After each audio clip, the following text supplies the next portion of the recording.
Welcome to Danceplaying, everyone. I'm Edward, and as always, with me is the brilliant Lily. Thanks for having me back.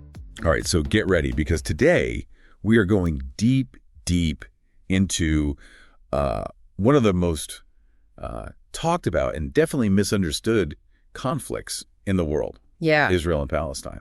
Absolutely. And to really wrap our heads around it, we really have to understand how all these different factors, ethnicity and religion, and just centuries of history have all just kind of come together to create the situation we see today. Right. And of course, especially with what's happened recently, the attacks on October 7th, 2023. Yeah, you're absolutely right. It's not just about the headlines. It's about layers upon layers of history. Right. To understand the present, we need to go back, way back, even before the arrival of Islam. Okay, so let's rewind the clock. Yeah. What's this scene like before Islam comes into the picture? Well, the area we know as Israel and Palestine was part of a larger region called Canaan. Okay. And it was a crossroads, a mix of different cultures and people. So not a simple two-side situation from the get-go. Not at all. We're talking a melting pot of Semitic-speaking people, each with their own city-states and their own ways of life. Okay. Think ancient trade routes, migrations, and yes, sometimes conflicts over who controlled what. Right. It's out of this mix that the ancient Israelites emerged around the late 2nd millennium BCE. And how did the ancient Israelites fit into this diverse landscape?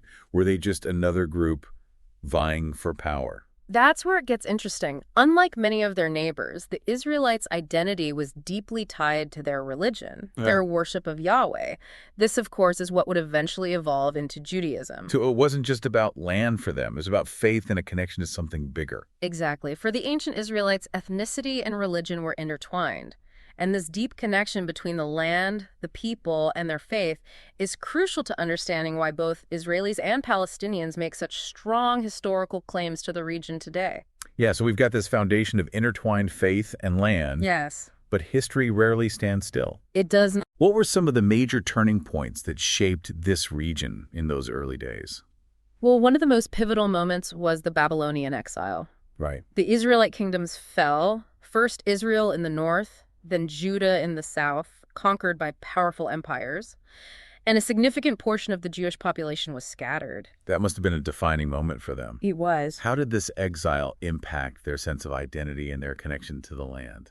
It strengthened the idea of a return to their homeland. Right. It's a concept that echoed throughout Jewish history and centuries later would become a core driving force behind the Zionist movement.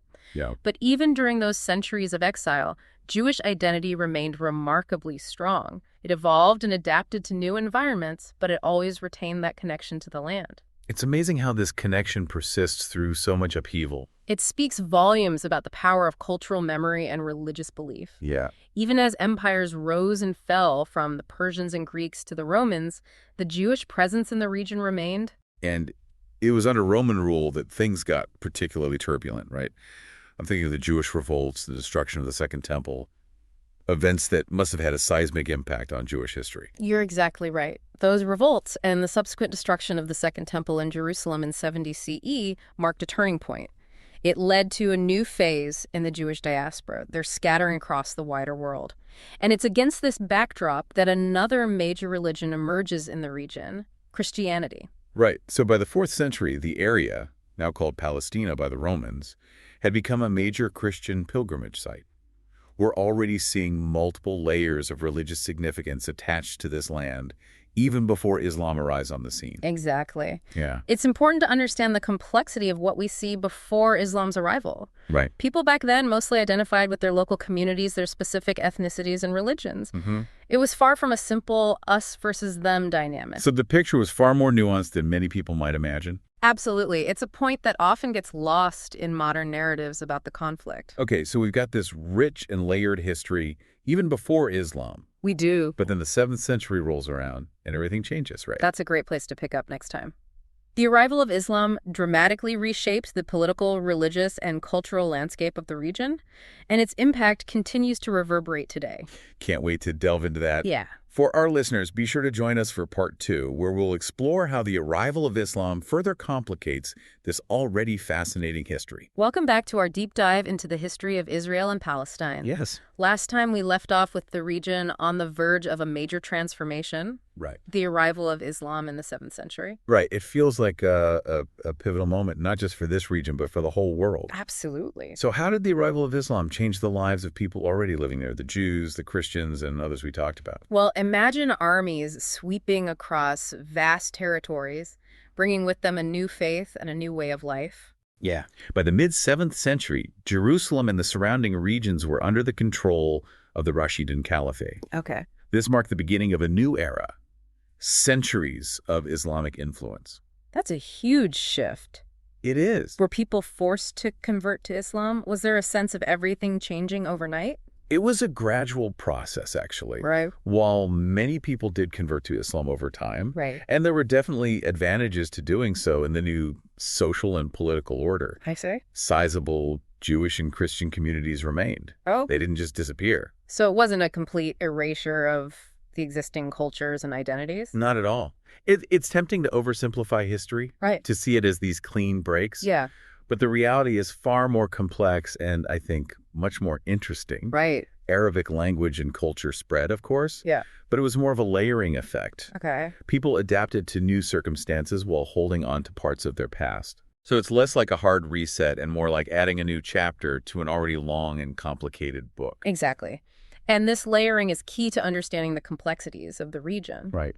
The arrival of Islam didn't create a homogeneous society. Yeah. It added a new layer of diversity to an already diverse landscape. Right. We start to see the emergence of distinct Muslim, Christian, and Jewish communities all living under Islamic rule. Okay, so we've got this new mix. Then, of course, a few centuries later come the Crusades. Yeah. How did this period of conflict between European Christians and Muslims impact the region and the different communities living there?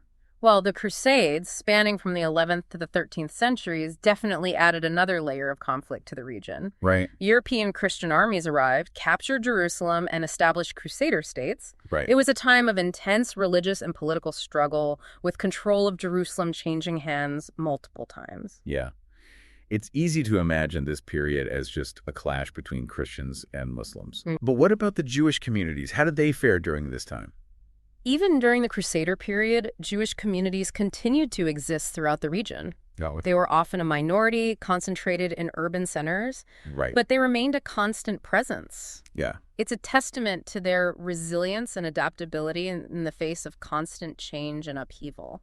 It's incredible how they managed to maintain a presence through all of this. It It is. speaks to their deep connection to the land. It really does. Yeah. And after the Crusader period, the region came under the control of the Mamluks, Okay. another powerful Islamic dynasty. Right. Once again, we see Jewish communities adapting and persisting through these shifts in power. And this brings us to the arrival of the Ottoman Empire in the 16th century, Okay. which ushered in a relatively stable period that lasted for centuries. Okay, so let's talk about the Ottomans. Yeah. They controlled a vast and diverse empire. Yes. How did they govern this mix of people and religions in the region we're focusing on? The Ottomans had a unique system called the millet system, Okay. which allowed different religious communities a degree of autonomy. I see. Each millet or community could manage its internal affairs according to its own laws and customs. So in a way, the Ottomans were acknowledging and respecting the existing diversity. Yes. Was it a perfect system? No system is perfect, of course. Right. But compared to the turmoil of the Crusader period, Yeah. Ottoman rule brought a period of relative stability and tolerance. Okay. It wasn't a utopia by any means, Right. but it allowed different communities to coexist more or less peacefully for a considerable time. And during this period, we see a continued trickle of Jewish immigration from various parts of the world. Okay. Some were drawn by religious motivations, others by economic opportunities, and still others were fleeing persecution elsewhere.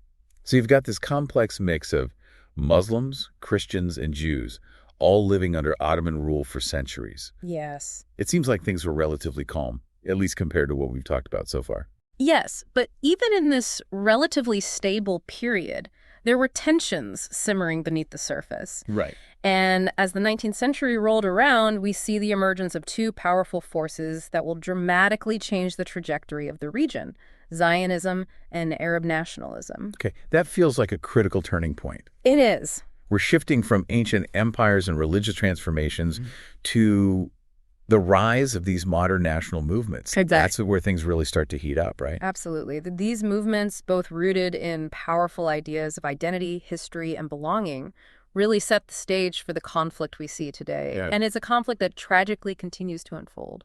Welcome back to our deep dive into the history of Israel and Palestine. We've journeyed through ancient civilizations, witnessed the arrival of Islam, and now we're in the late 19th and early 20th centuries. As you mentioned, this is where we see the rise of two powerful forces, Zionism and Arab nationalism. Feels like we're getting to the heart of what's driving the conflict today. You're absolutely right. These two movements, both with deep historical and cultural claims to the same land, really set the stage for the ongoing conflict. It's crucial to understand how they emerged and how they interacted, especially as that Ottoman Empire started to weaken. Okay, so let's start with Zionism. We talked about that long history of Jewish connection to the land. Right. But Zionism as a movement is something new, Right. right? What were the factors that led to its emergence in Europe? Well, imagine being Jewish in Europe in the late 19th century. Yeah. You're facing centuries of anti-Semitism, discrimination, and even violence.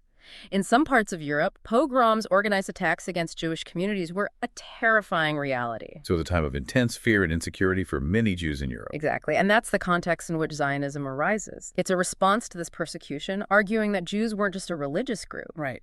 but a nation entitled to their own homeland, a safe haven from the hatred they were facing. Right. And that homeland, for Zionists, was the ancient land of Israel. It was a powerful idea that resonated deeply with many Jews. And Zionism wasn't just a theoretical idea.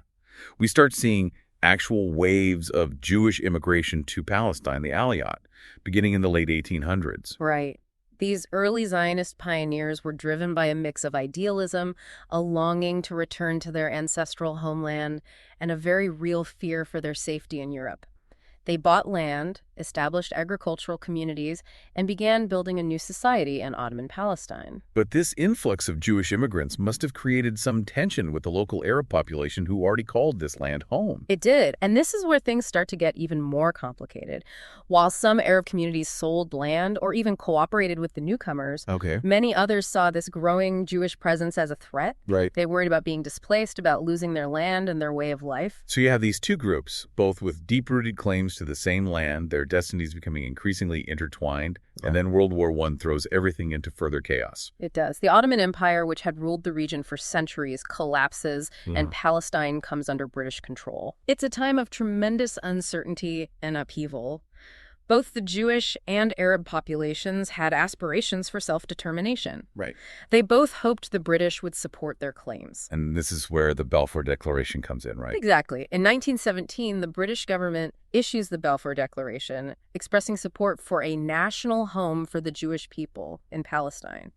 It was a hugely significant document that had far-reaching consequences. It must have felt like a betrayal to many Arabs who are also hoping for independence after the fall of the Ottomans. It was the Balfour Declaration fueled Zionist hopes while simultaneously stoking Arab fears and resentment. Right. It's seen by many Palestinians as a key moment when their interests were ignored on the world stage. And under the British Mandate, which followed World War I, things only get more complicated, right? They do. Jewish immigration continues, especially with the rise of Nazism in the 1930s. Yeah. Jews are fleeing persecution in Europe, desperate for a safe haven, and many see Palestine as their only hope. Right. But with each wave of newcomers, tensions rise. The Arab Revolt of 1936-39 is a clear sign of the growing frustration and anger among the Arab population. Right. They feel their concerns are being ignored, that they're being pushed aside in their own land. So it's like a pressure cooker, with both sides feeling increasingly trapped and desperate. It's a recipe for disaster, isn't it? It is. And unfortunately, that's exactly what happened. The British, unable to reconcile these competing claims, hand the problem over to the newly formed United Nations. And this leads to the UN Partition Plan of 1947, Yes. the proposal to divide the land into two states, one Jewish, one Arab. Right. It was an attempt to find a peaceful solution, Yeah. a way to create two states side by side, but it ultimately failed. Right. The Zionist leadership, seeing it as their best chance to finally establish a Jewish state, accepted the plan. But the Arab leadership rejected it, viewing it as fundamentally unjust. And this rejection leads directly to the War of 1948. It does. As soon as the British mandate ends and Israel declares independence, the surrounding Arab states attack. It becomes a brutal fight for survival, with horrific consequences for both sides. For Israel, it's a war of independence, a struggle for their very existence. But for the Palestinians, it becomes known as the Nakba, the catastrophe. The Nakba. That's a term we hear a lot, but what does it actually mean for the Palestinian people? It refers to the mass displacement of Palestinians during the 1948 war. Hundreds of thousands of Palestinians were forced to flee their homes, becoming refugees in neighboring countries. Right. It's a deep wound that continues to shape Palestinian identity and fuels the conflict to this day. Many Palestinians still yearn to return to the homes and lands they lost. So Israel wins the war, expands its territory beyond the original UN partition lines, and Jordan takes control of the West Bank and East Jerusalem. It's the beginning of a new reality in the region. It is. One marked by displacement, division, and deep-seated animosity. And this brings us closer to the events of October 7th, 2023. The coordinated attacks by Hamas, resulting in the deaths of over 1,200 people, most of them Israeli civilians. Right. It was the deadliest day for Israel since its founding, a day that shook the nation to its core. It's a stark reminder that this conflict is far from over. The historical wounds run deep, the mistrust is profound, and violence continues to erupt. And this is why understanding this history is so crucial. It helps us see how we got to this point. Right. How generations of conflict and trauma have shaped the perceptions and actions of both sides. Right. It's not about justifying violence or taking sides. Right. It's about trying to grapple with the complexity of this situation. You've given us a lot to think about. Yeah. It's clear this isn't a conflict with easy answers or simple solutions. It's not. But understanding the history in all its nuance and tragedy is a necessary first step if we ever hope to find a path toward peace and reconciliation. This has been an incredibly insightful journey through a complex and often misunderstood history. Thank you for guiding us through it. It's been my pleasure. And for our listeners, if you want to delve deeper into this topic or any other topic that piques your curiosity, be sure to visit our website at dansplain.xyz. Yeah. You'll find articles, additional podcast episodes, and even suggestions for future deep dives. We encourage you to continue learning, engage with these complex issues, and be part of the conversation. Because only through understanding can we begin to bridge divides and build a more hopeful future. See you next time. Keep exploring, keep questioning, and keep dansplaining the world around you.